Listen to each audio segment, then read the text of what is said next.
Well, good evening, folks. I am here at the Merced County Lincoln Reagan Freedom Gala. I am joined by the Regional Vice Chair for the Central Valley, Joe Day.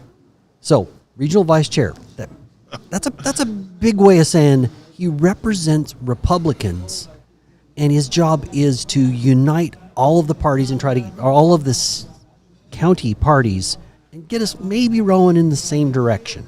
That's exactly a big job. That's exactly the issue. Republicans have a lot of work to do. We've suffered for decades from the rule of the Democrats and the basic understanding that everyone sees these days is everything that Democrats touch goes to hell. They ruin everything they touch. And the thing that bothers me the most is they want to touch our children. Yeah. And I can't let that go on. If we get everything else right and we let the Democrats control our children and work on their minds and teach them things they don't need to know, we're doomed. And the thing that I think we need to focus on, and this is something that the California Republican Party understands very, very well, we need to take back education and we need to elect good conservatives, people who will protect our children, to school boards. That's a spot that's almost forgotten. All of those smaller positions. Right. It was like we were always trying to fill the major leagues, and we weren't even worrying about creating a bench. Yeah, because people who are involved in the local parties get really excited about the higher level races, the Assembly and Senate and governor. I mean, if we need to get back to where we can have a Republican governor again, and that's what we're working on with Steve Hilton tonight here. So agreed, but yeah, but local government. If you lived through COVID, yeah, I'd have a tale of two cities: Fresno and Clovis. Clovis shut down for a month and a half, and then they went go back to work. Yeah, and Fresno was constant tyranny. That was all decided at the local level. My local politicians went, Newsom. Right. Let's see, there's 5 fingers on this hand, and I'm going to show you one of them. And I thought it was appropriate which one they picked.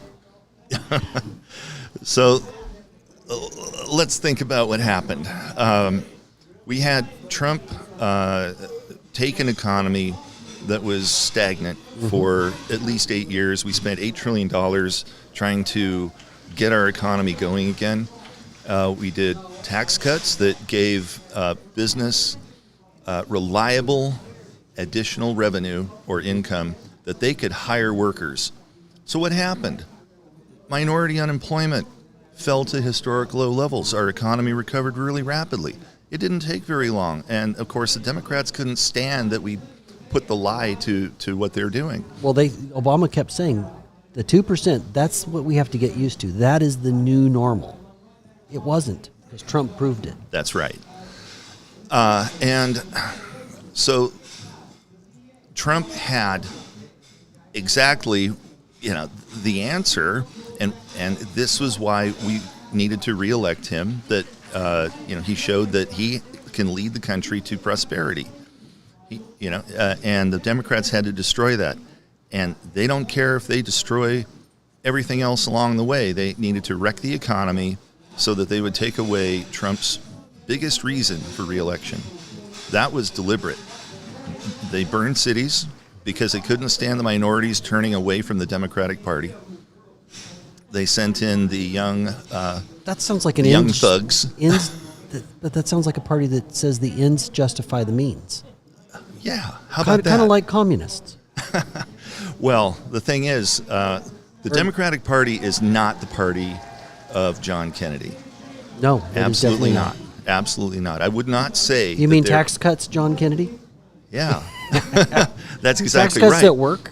Yeah, well, he proved it. So I don't know if the audience remembers. Well, they probably don't remember if they've heard of this, but a rising tide lifts all the boats. That was Reagan, right? That was John Kennedy. Kennedy used it because I know Reagan used it in his speech too. Yeah, but he was trying to remind people that Kennedy was the first one who did the tax cuts. Okay. So here we have a Democrat, John Kennedy, cutting taxes which is something Democrats would never do now, right? But it boosted our economy. It got it going again. And of course, Johnson and the Democratic Congress had to have the Vietnam War and spend whatever revenue we generated, and we went into another tailspin. Our economy went, down the tubes, and then we had to whip inflation now and all these things. After that, we had the oil embargo. Then we had ultimately Jimmy Carter, double-digit inflation. And because of these years of pain that the Democratic Congress ensured that even Republican presidents couldn't fix anything, we finally elected Ronald Reagan, who understood that government is the problem. Do not expect government to fix anything. They can't, because they'd be out of a job, as George Carlin used to say. Yeah, so the very liberal George Carlin. Yeah, that's right. But but see, that's the thing. At the heart of it, liberal used to mean the same thing as libertarian. Yes. But and they were still patriotic. That's exactly right. That's exactly right.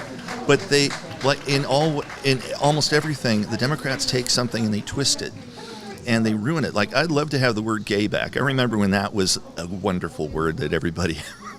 I deal in antiques for a living. Yeah. And that was just like a fun, happy word in the 40s and back. Yes, right. And, somebody's mom was named Gay, and, I don't know. But anyway, that neither here nor there. They take language and they twist it for their own purposes. The bottom line is, do not expect government to solve your problems.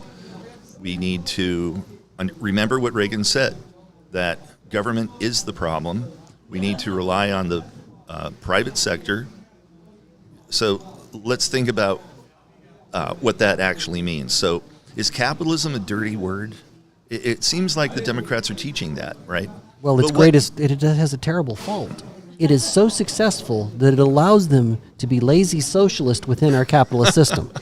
That's true. And it provides them all the revenue they need to buy the votes of people. So there's this boom and bust cycle that Democrats create.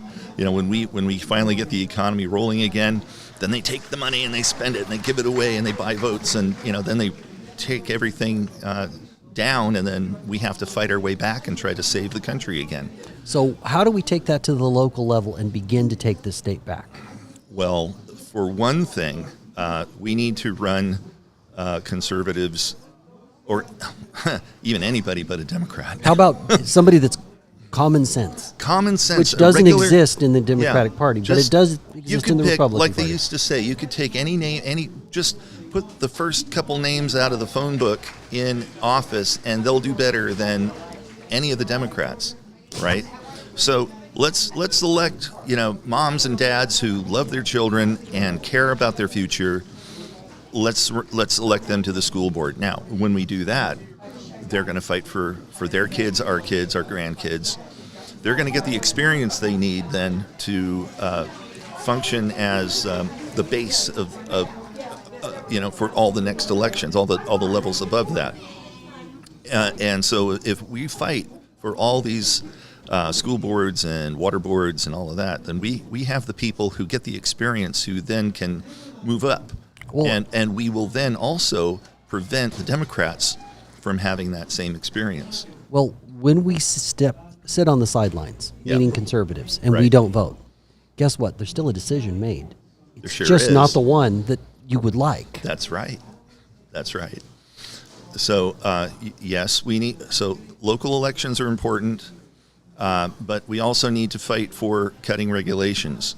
So why does it cost, what is it now, $100,000 to build a house just to get the building permit? That's insane. You can't justify that cost. Which is double of a whole lot of states, and in some cases more. Yeah. So our affordability crisis is of our own politicians doing. Yeah. So the thing about capitalism, it's economic democracy. When you buy something, you're voting for more of the thing you like. Mm-hmm. And competition is the thing. It's a dirty word for Democrats. They malign it all the time. They think, oh, competition, you're beating up somebody else. No, what you're doing is you're trying to get more market share. Why not? Get more profit. But when you're doing that, you're innovating, you're finding ways to lower the prices, you're providing more abundance for us, right? And the greatest thing of all, creates jobs. Well, We and need you jobs. you have enough money. Yeah. If you do all those things, you can go ahead and build the crying room for them. Yeah. So government isn't going to build affordable housing ever. That'll never happen. You build more housing, it'll be affordable. Well, Joe, I sure thank you for this time. Absolutely. Really enjoyed it. Thank you very much. Have a good day. Go out and vote. Absolutely.